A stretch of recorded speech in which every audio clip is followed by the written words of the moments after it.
I want to help you understand what a sewing machine's tension is all about. We're working through all the free video tutorials on the Husqvarna Viking Onyx 25 sewing machine. And right here is our tension dial. Now I know tension gets kind of a bad rap. Everybody thinks that when things go wrong, oh, I have to adjust my tension or the tension's off. Well, a couple things to think about is I always guide people that it's probably not the tension. If you're having like a sewing machine issue, like you're sewing and you get big globs of thread on the back of your fabric, that's not tension. That's actually you not threading your sewing machine correctly and not getting it in the tension. So rethread the machine, make sure it comes nice and firm through this first guide. Right inside here are two discs. The discs squeeze on that thread when we have it threaded correctly. And we can actually do a little test here. If your presser foot is up, the thread pulls out really easy. And when you put the presser foot down, see how it becomes tight? It's even bending my needle just a little bit. That's the tension disc squeezing on the thread. Well, if you thread the machine right now with the presser foot down, these discs are closed and it's really hard to get the thread in there. And then it's not in there at all and you go to sew, that's those big, awful, like hairy things on the back of your fabric. So just rethread the machine, make sure you don't do that and it will solve the problem. Okay, I will tell you when to adjust the tension though. But remember, it could be a needle issue, like when was the last time you changed your needle? It could be a threading issue of your bobbin that's not allowing it to look good because maybe your bobbin isn't in the lower tension correctly. Or when was the last time you took this plate off and cleaned underneath it? You and I are supposed to do that every 3 to 5 bobbins, and we have a video on how to take this apart, how to clean it, and how to put it all back together. So you want to do that on a regular basis. And if it's been over a year or two, but since your last service, take this machine to your local service center in town and they will clean and lubricate it for you. That will also make a difference down the road, especially if you use this a lot.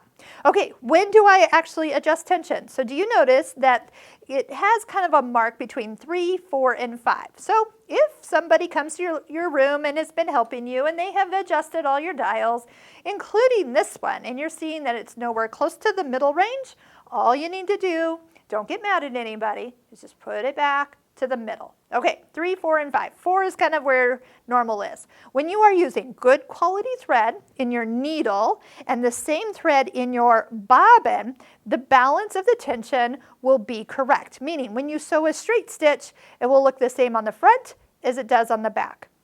That is good balanced tension.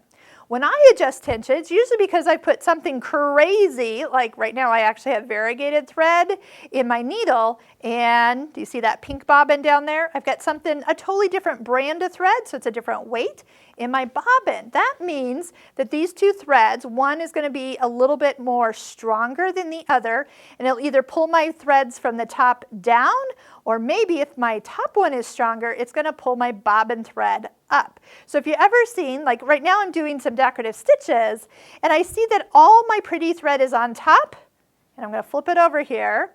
Do you see that part of that pretty thread is pulled to the back side, and I have a little bit of pink showing down the middle?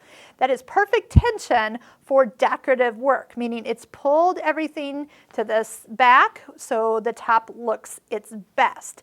Now, if I wanted that to be more balanced, I didn't want all that pretty thread back here for some reason. I wanted it to be the pink on the back and variegated on the front. I am going to need to make the pretty thread tighter. I need to pull it up, keeping in mind that the tension is only applied to the top thread. We don't traditionally do anything to the bobbin tension. That's going to stay the same. So you're either going to make this tighter or looser. Now, here's the nice thing is you have a 50-50 shot. So let's say you turn this 2 numbers one direction and it gets worse. Guess what? All you have to do, turn it 2 numbers to the opposite direction and it will get better. So you can't hurt the machine, but you can always kind of go, okay, I don't know which way I'm really supposed to turn it, so turn it, test it, and then it's either getting better or worse.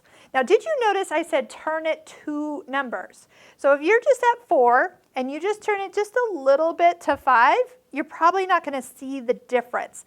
Turn it at least 1 whole number 1.5 times, or even up to 2 to see if you're even going in the right direction and what are the results you're going for.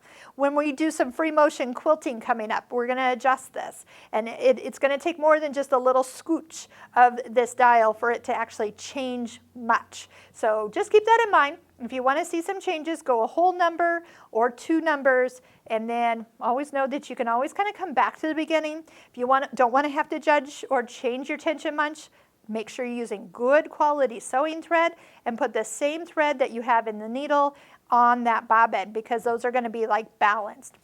But over time, things are going to loosen up.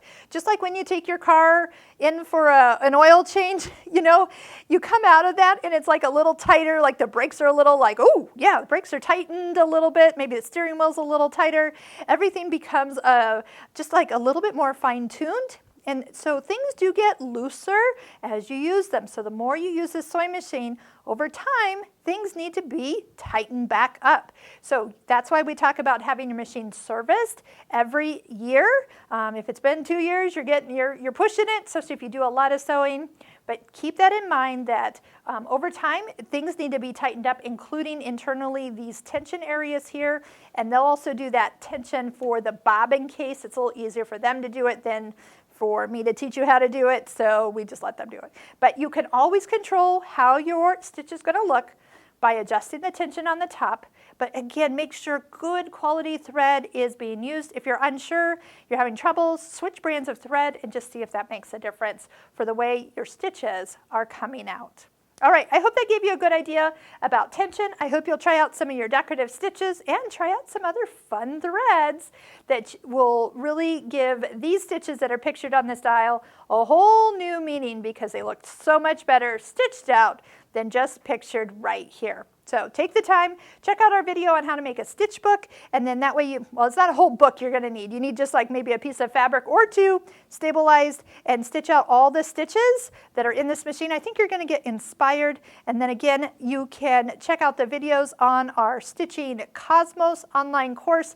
That's the course right back here on that quilt. Every block is a different technique for you to learn all the cool things that your machine has within it that you can really start to make it sing. I hope you've been enjoying these videos. Give it a thumbs up and a like, and we hope to see you in the next video.